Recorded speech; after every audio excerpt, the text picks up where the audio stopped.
कहानी सास किडनी चोर। भोली भाली निशा की सास रमोला एक तेज तर्रार औरत थी। निशा के भोलेपन को लेकर रमोला को हमेशा चिंता सताती रहती थी। रमोला, अरे मेरी भोली बहू, तू सचमुच कितनी भोली है। अरे तू जानती भी है ये दुनिया कितनी शैतान है। ऐसी सातिर दुनिया में तू अकेले कैसे रहेगी। निशा, सासू माँ, जहाँ बुराई होती है वहाँ अच्छाई भी होती है। इसी तरह जहाँ बुरे लोग होते हैं वहाँ कुछ अच्छे लोग भी होते हैं।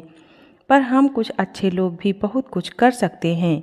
रमोला, वैसे तेरी बातें ना मेरे सिर के ऊपर से जाती हैं, लेकिन एक बात तो मुझे अच्छे से समझ आ गई कि खून अपने खून पर ही जाता है। जैसे मेरा भगोड़ा पति मुझे और अपने बच्चों को छोड़कर भाग गया, उसी तरह मेरा नालायक बेटा भी तुझे अकेले छोड़कर भाग गया।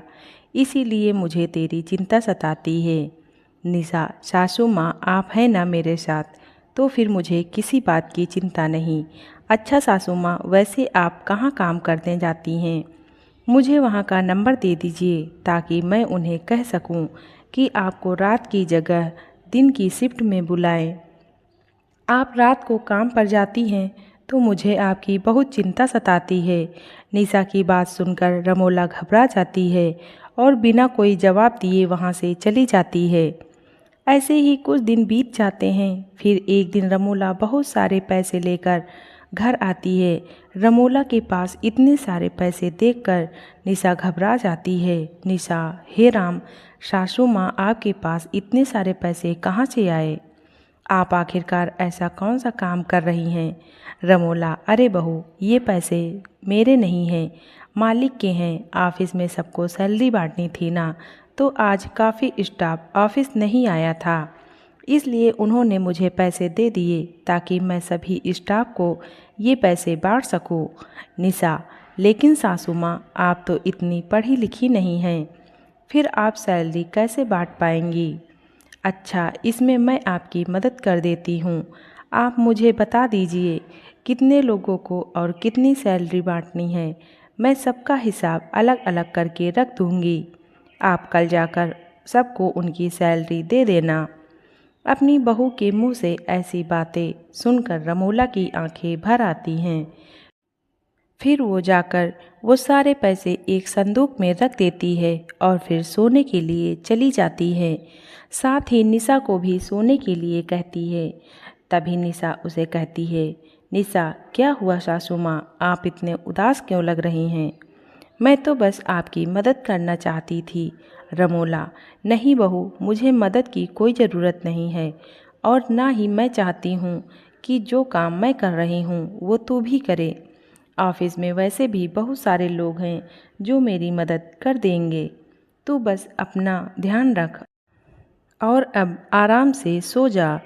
निशा, ठीक है सासू माँ, आप कहती हैं तो मैं सो जाती हूँ। निशा को अपनी सास की कोई बात समझ नहीं आती, लेकिन वो अपनी सास से बहुत प्यार करती थी, इसलिए उसकी हर बात मान जाया करती थी। निशा हर किसी की मदद के लिए हमेशा तैयार रहती थी। उसे दूसरों की मदद करना बहुत अच्छा लगता था। तो वहीं रमोला का स्वभाव उससे अलग था। वो गरीब और मासूम लोगों की किडनियाँ चुरा कर बेचा करती थी। एक रात रमोला, डॉक्टर साहब, इस आदमी को पथरी है और इसके पास 2 किडनियाँ हैं। आप इसकी एक किडनी निकाल कर मुझे दे देना। आपका काम मैं आज रात को ही पूरा कर दूंगी। डॉक्टर, तुम्हें देने का क्या फ़ायदा? इतना रिस्की काम मैं करता हूँ और तुम हो कि सही से मोल भाव भी नहीं कर पाती। रमोला, भूलो मत कि मैं बिचौली हूँ और मैं ही किडनी का लेन देन करती हूँ। अगर मेरे साथ चालाकी करने की कोशिश की तो मैं अपना मुंह खोल दूंगी। डॉक्टर, अच्छा ठीक है, धमकी जाकर किसी और को देना, लेकिन एक बात का ध्यान रखना, इस बार डील जरा अच्छी करना, लास्ट टाइम की तरह कम में मत करना। रमोला, अच्छा ठीक है डॉक्टर साहब, मैं समझ गई। रमोला जिस हॉस्पिटल में साफ सफाई का काम करती थी, उस हॉस्पिटल के डॉक्टर लोगों की किडनियाँ निकाल लिया करते थे और रमोला उन्हें बेचने का काम किया करती थी। एक दिन रमोला को हॉस्पिटल जाने के लिए देर हो रही होती है तो वो जल्दबाजी में घर से निकलती है और अपना पर्स घर में ही भूल जाती है।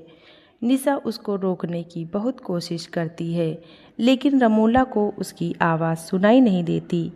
उसका पीछा करते हुए निशा भी हॉस्पिटल पहुंच जाती है। जब वो अपनी सास को हॉस्पिटल में जाते देखती है तो उसे बड़ा गर्व महसूस होता है। निशा, अच्छा तो सासू माँ इस हॉस्पिटल में काम करती है। न जाने क्यों लेकिन पिछले कुछ दिनों से मेरे पेट में बड़ा ही दर्द हो रहा है। अब हॉस्पिटल आ ही गई हूँ तो क्यों ना डॉक्टर को दिखा लूँ। सासू माँ यहाँ काम करती है तो मेरा इलाज कम पैसों में हो जाएगा। इस बात से बेखबर निशा कि उसकी सासू माँ एक किडनी चोर है। निशा उस हॉस्पिटल में अपना इलाज करवाने डॉक्टर के पास जाती है जहां डॉक्टर उसके कुछ टेस्ट करते हैं और कहते हैं, डॉक्टर मैडम आपके पेट में तो एक गांठ है जिसका जल्दी ही ऑपरेशन करना होगा।